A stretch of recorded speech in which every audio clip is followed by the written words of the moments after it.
4 দিনের টানা ছুটিতে আমদানি বন্ধ থাকায় রাজধানীর বাজারে দাম বেড়েছে কাঁচামরিচ, টমেটো, গাজরের। আগে থেকেই চড়া বেগুন, করলা সহ দেশি সবজির দাম। সবজির দাম নিয়ে ক্ষুব্ধ ক্রেতার অভিযোগ, সরকারের বাজার নজরদারি কেবল প্রচার মাধ্যমেই। আকাশছোঁয়া ইলিশের দাম। সীমিত আয়ের মানুষের নাগালের বাইরে থেকেই কাল থেকে 22 দিনের জন্য বন্ধ হয়ে যাচ্ছে ইলিশ বিক্রি। টানা 4 দিনের ছুটির প্রভাব পড়েছে রাজধানীর বাজারে।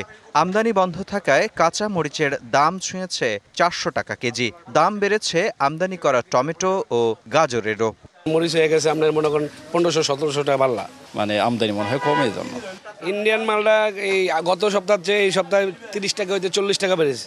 বাজারে আগে থেকেই চড়া বেগুন বিক্রি হচ্ছে মানভেদে 120 থেকে 140, করলা 80 থেকে 120, শিম 180 আর পটল 80 টাকা কেজি, মূলা ও ঢেঁড়স 70 টাকা কেজি। বাজারে সস্তার সবজি আলু, কাঁচা পেঁপে আর কচুমুখী। তিনটে আমি দেখি 50 টাকার যার নাই, আর সবে 80 টাকা 100 টাকা। সবজি কেনাই এখন মানুষের দায় হয়ে গেছে। ফেসবুকে বা এখানে যাচ্ছে এইটাই। তাছাড়া বাজারে তো আমি কখনো দেখি না যে কেউ আসলো তদারকি করলো। বিক্রেতারা বলছেন খানিকটা কমেছে দেশি পেঁয়াজের দর, তবে বেড়েছে আদার দাম। পেঁয়াজ পাবনাটা বেশি 75 আর ফরিদপুরেরটা বেশি 70। আদার দাম বাড়ছে, আমরা বেশি 200 টাকা। খুচরা বাজারে চড়া ডাল, চিনি, চাল, আটা।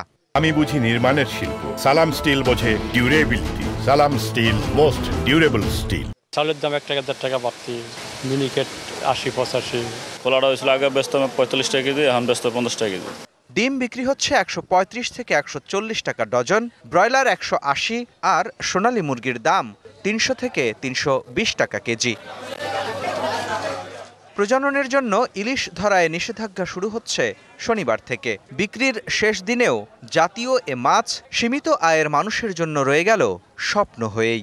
না, স্বাভাবিক না, যথেষ্টই বেশি। তারপরেও মাঝে মাঝে তো আসলে নিতে হয়। ইলিশ হলো 2400 টাকা কেজি, 800 গ্রাম হলো 2100 টাকা কেজি। আজ রাত 12টার পর থেকে ধরা বন্ধ। বাজারে গরুর মাংস 750 থেকে 800 আর খাসির মাংস বিক্রি হচ্ছে 1200 থেকে 1250 টাকা কেজি দরে। মোস্তফা মাহবুব, ডিবিসি নিউজ, ঢাকা।